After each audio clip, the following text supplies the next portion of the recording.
Okay, to make up for the absence, we are just going to get through Action Comics number 1000 right here and now, and this will probably be a longer episode.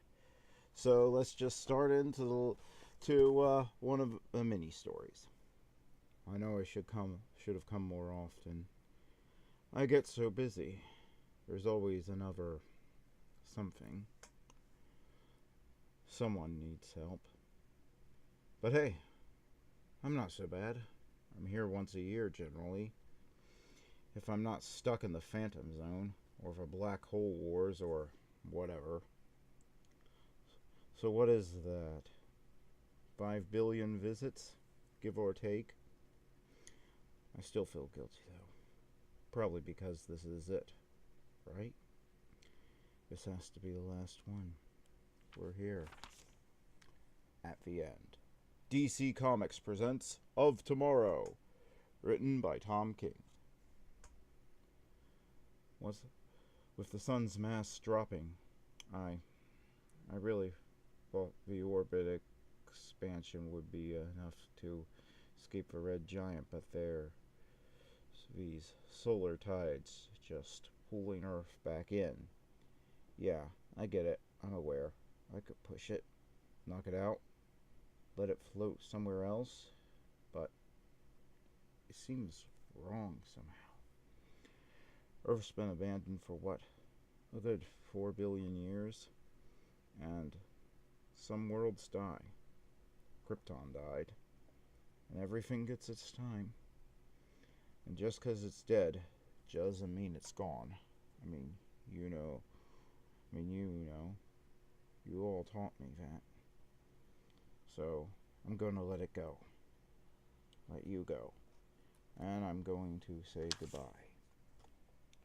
But before I do, updates.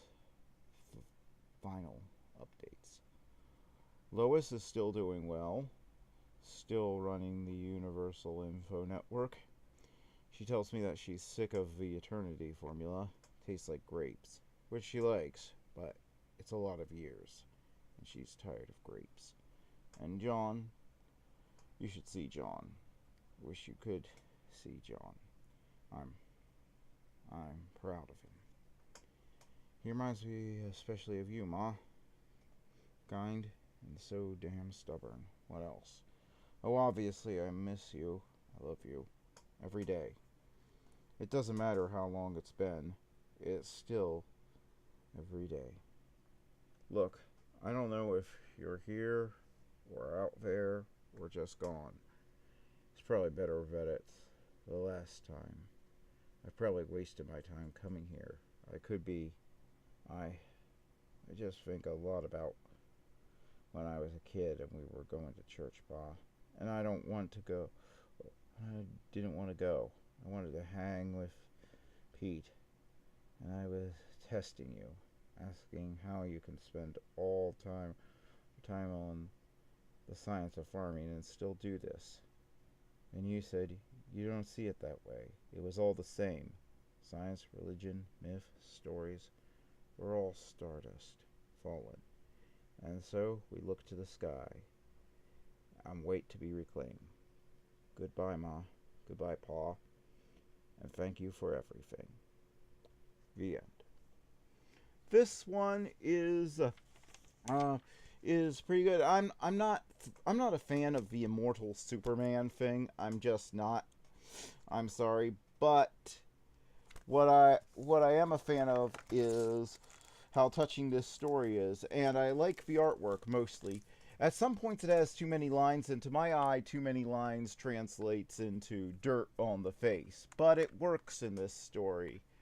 And it's a very touching, poignant story, and Tom King does a great job writing it. And so I'm giving it a 9 out of 10. So, yeah, this was a good one. Alright, so let's move on. Let's move on to the next one. And this is from Rare. I'm not really familiar with. 5 Minutes by Louise Simonson. If I am familiar with this writer, I forgot it over the years. But something's always happening. People can't be everywhere, see everything. That's the Daily Planet's job. Nice shot of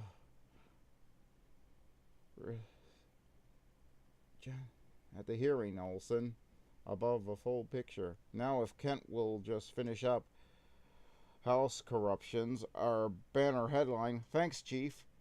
I'm on it. I'm on it, Perry. And Printy's giving me hell about holding the pressings again. We're going too fast. Curve's coming up. We're going to die. You have 5 minutes, Kent. 5. It's our job to tell people what's going on. Help our readers decide what to pay attention to. Making those evaluations comes naturally to me. When your powers let you see everything and hear everything all at once, life can seem overwhelming. Heart attack, I think. He's coming around. Call 911. Oh, great. Now we're stealing plot points from Superman 4. Do we need this? Thank God for Superman. And you learn early the value of focus. The conductor's in good hands. Time to get back to over my dead body. Have it your way, old man. Superman! Take that, punk! Call the cops, will you, Bibbo? Yes, finally, we got Bibbo in this anniversary issue. You can't do an anniversary issue of Superman or anything, or any sort of anniversary for Superman without Bibbo, I say. I'm on kind of a tight deadline. You got it. Thanks, Superman. Good reporting is like looking at events with X-ray vision. What the? Space debris headed into the atmosphere. Maybe it will break up on re-entry. It's not breaking up. And it's headed for downtown. Really? Now? And 2 minutes to deadline?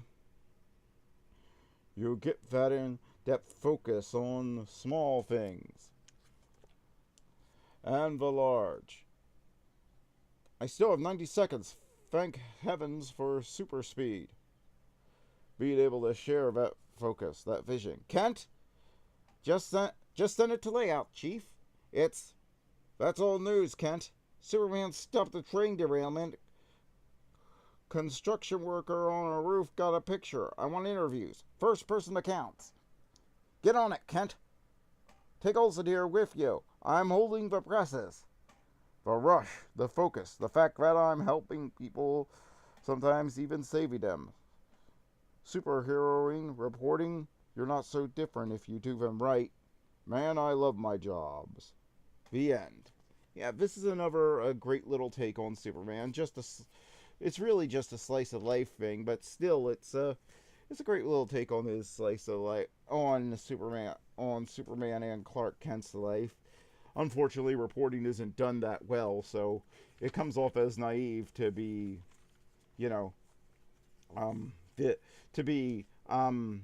have this positive view of journalism today, but still, it's good, and I give it a 7 out of 10. Alright, now on to the next story. Welcome, everyone, to the most thrilling, colossal entertainment experience in the galaxy. The fully immersive Superman's Action Funland. Script Paul Denny, who, if you don't know who Paul Denny is, watch more 90s cartoons. Especially watch his run on, if you're interested in this, especially watch his Superman the Animated Series from the 90s and his cartoons Justice League and Justice League Unlimited. Those are his best work, along with Batman the Animated Series, in my opinion. I'll be your personal tour guide to the life and legend of the Man of Steel. This way, please. This is amazing. Such incredible detail. Stay close, kids. You don't want to miss anything. Please take your seats in this authentic replica of Baby Kal-El's escape rocket. Hope this jalopy's safe. Uh-huh. I promise you it is. Pull those safety bars down tight.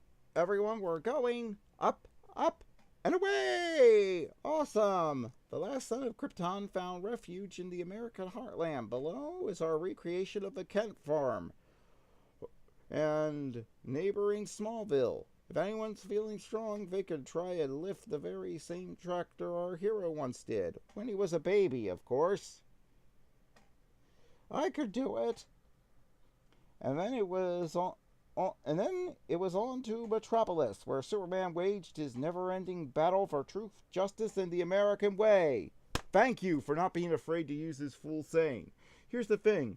That was introduced by the radio show, which had a very strong anti-racism message to it. I mean, not just the famous Clan of the Burning Cross plot arc in the comic, but in the radio show, but throughout the radio show, they considered anything racist or anything authoritarian from the government where they told you what to think to be un-American. They actually said that in as many words many times on the radio show.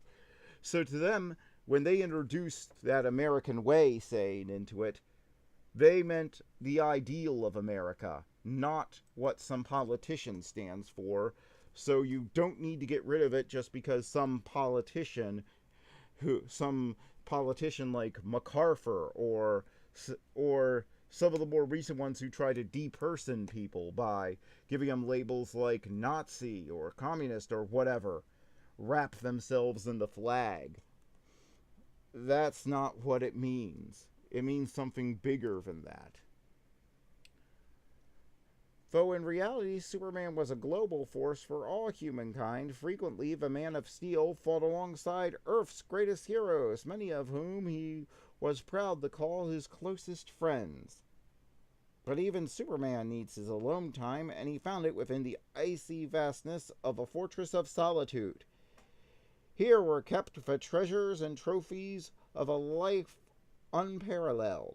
Also, a holographic rogues gallery of his greatest enemies. Oh boy, the bad guys.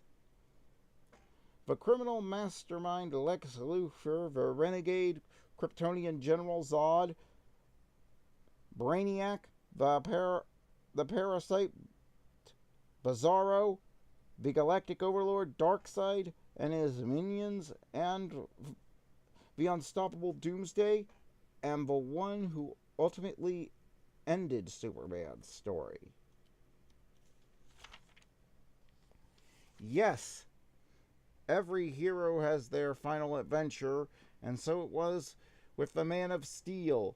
This virtual reality display recounts in vivid detail the final battle between Superman and his greatest foe, the godlike interdimensional being, Mr. Mxyzptlk. Yeah, this is one casual fans may not be too familiar with, but if you want to know my feelings on Mxyzptlk, let's just say Gene Roddenberry would have seen Superman comics earlier in his life, and I'm pretty sure he wholesale ripped off Q from Mr. Mxyzptlk in Superman comics. I am dead certain Q in Star Trek Next Generation was just a wholesale ripoff of Mxyzptlk. That powerful entity had orchestrated nothing less than the end of all things, the collapse of the infinite multiverse, with the fate of existence itself at stake. Superman heroically sacrificed, that is, he nobly gave, sweetie, the ending?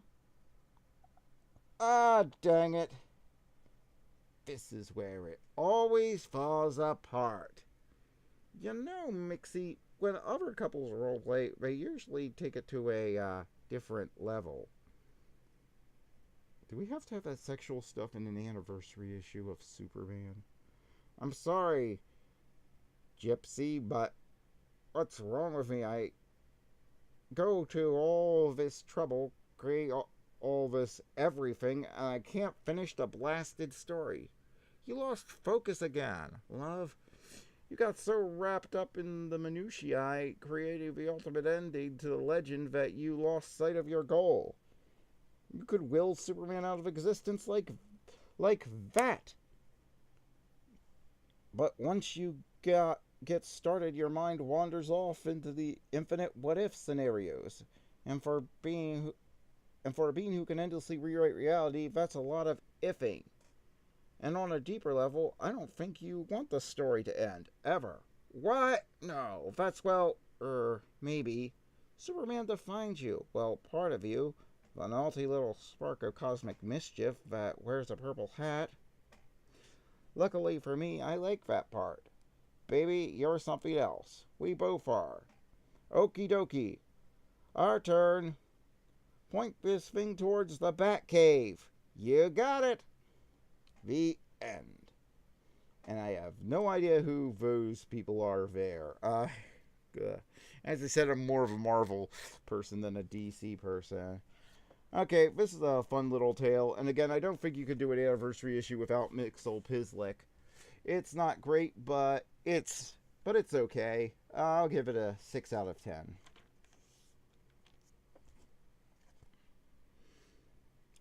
I won't make it.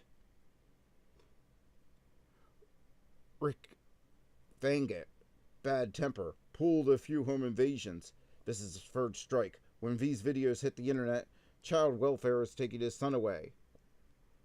Wow. Only for that. That's all it takes. Wow. Yeah. How dare they? I told you. Stop filming me. Fine. You want to film? This is your doing, not mine. He's the scariest villain of all. Someone with nothing left to lose. No, a guy who would pull a gun and point it at a woman's head, I don't think should have custody of a kid.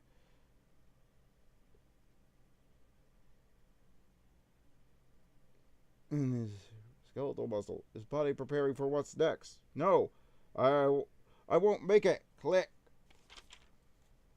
I watched the gunpowder ignite. A phantom second later, the bullet rotates along the grooves of the barrel. This particular 45 travels 830 feet per second. I know my top speed. I know my distance. I'm close, but this is math. I won't make it.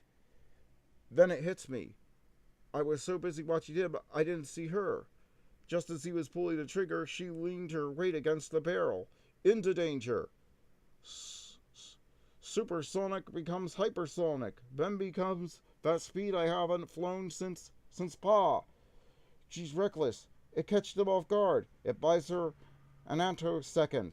But it's not enough to stop the bullet. Fortunately, she has me. What you did, Lily. That was brave, Lily. I just did what Batman would. That was a joke. I know that. I mean it, though. You should think about joining the police. You sound like my dad. He says all of us here for a reason. Your dad is a smart man. Everything's okay, Clark. Everything okay, Clark? Absolutely, Lois. I see that look on your face. You met a good one today, didn't you? I meet a good one every day. You know what I'm saying, Clark. People always say they're inspired by you. I know, but real secret is you're the one inspired by them. Faster than a speeding bullet. Brad Meltzer, writer. Yeah, this one, I don't think it does anything wrong, but it's not that great either. And it feels more like a Flash story to me, in that it's all about speed. It feels like something I would have put and it doesn't really have any anniversary connotations or anything here. I'm not sure why it's here. I would have if I were the writer of this, or I were the editors, I would have said, you know what, the editors, yeah, because that's their job. I would have said, you know what, this is a good idea, but I'm going to save it for the next time we have some sort of anniversary for the Flash, because I think you can rewrite this into something that's more suited for the Flash. And now we get to Brian Michael Bendis' first offering.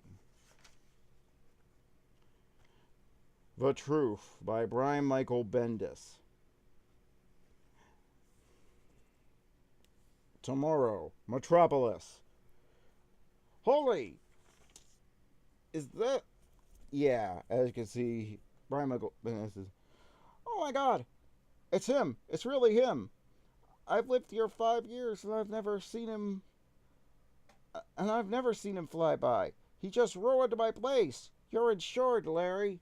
See, everybody gets nasty in Brian Michael Bendis' stories, and this is what makes him so unfit for Superman. Something like this happened to my cousin in a red tornado. What happened to him? But he was so excited about this tornado, he didn't look to see what was behind the tornado crashing and trashy his What to him? Uh-oh. Yeah. What is that? Yeah. Get him behind a counter. Excuse me, Mr. Superman? Man, he's heavy.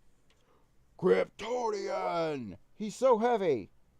You think? He's wearing the red shorts again. I saw it. Why? Yeah, that's the one thing everybody's bragging about with Bendis. He's brought back the red shorts. That's the only thing. It reminds me of that stupid no purpose to exist new Atari system where they're bragging about real wood. Yeah, they got everything else wrong, but they have real wood on it, so that makes it okay.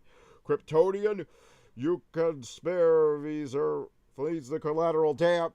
And then Supergirl flies in, although I didn't realize it was her at first because she's drawn like a man that just has long hair in her first couple of panels. But then this new guy slams her.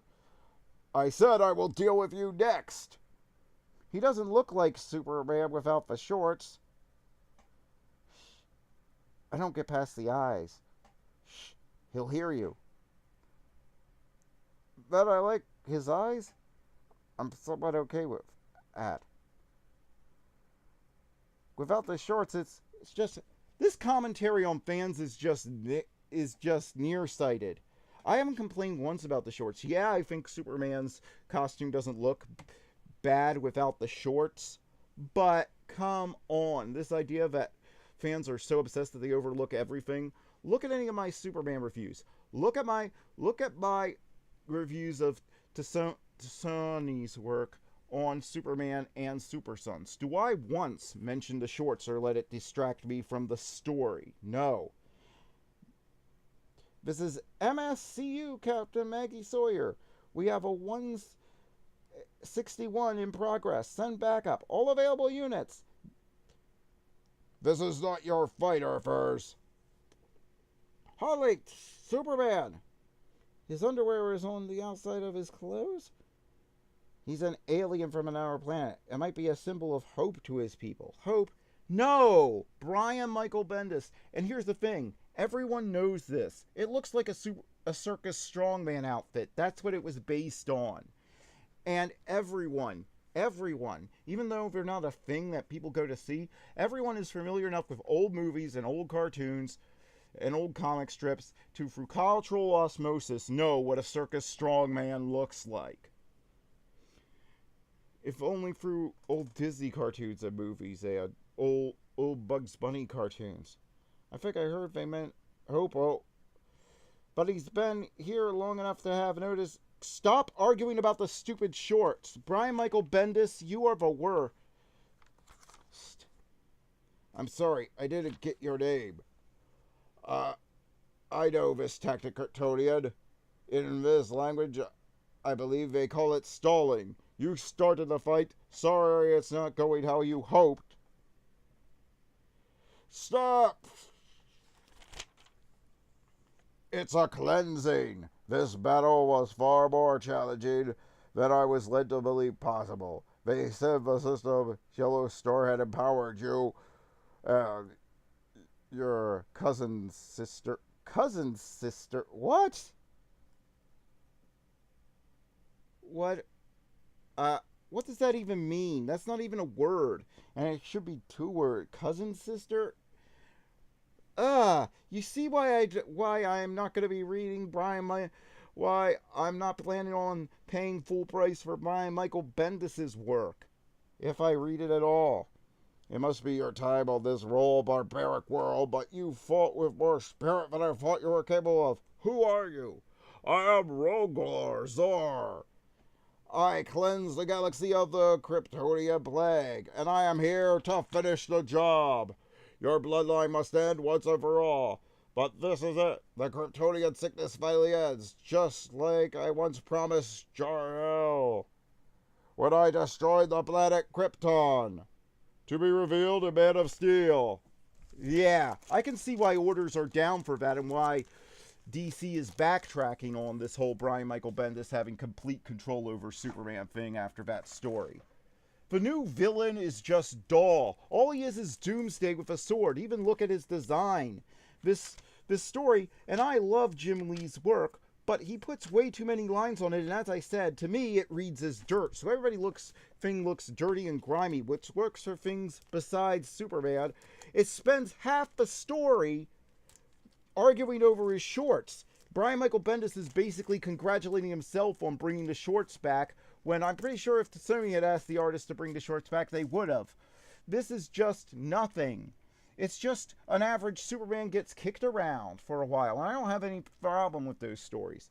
My favorite storyline of all time, my favorite storyline from when I was a kid of comics is The Death of Superman and Funeral for a Friend. I like this. This is not it. And now that now that he's redoing Superman's origin with this stupid having somebody wipe out Krypton for Jor-El, making it more of that garbage from Man of Steel to just make Superman, modern day and depressing because that's what you do. This story is awful, and it gives me no hope for Bendis' miniseries. And you'll notice that they canceled Super Sons because it didn't fit Bendis' vision, but now that the pre-orders have come in and it looks like his miniseries and his taking over on Superman with a new issue #1 and Action Comics with new issues #1s of both are not even going to get into the top 10 or top 20 of sales on their first issue, that they're backing off and that they're rushing Super Sons back out as quickly as they can. And I'm not saying this, I was willing to give Bendis a chance. There are things that Bendis has done that I've liked, but this shows that he's just the wrong fit and and he focuses on the wrong things. This story gets a 2 out of 10. It's only because of the decent artwork by Jim Lee that I'm not giving it a 0. Well, anyway, overall, I would say Action Comics #1000 is a fitting celebration that ends on a depressing note about the future. So I give the book 9 out of 10.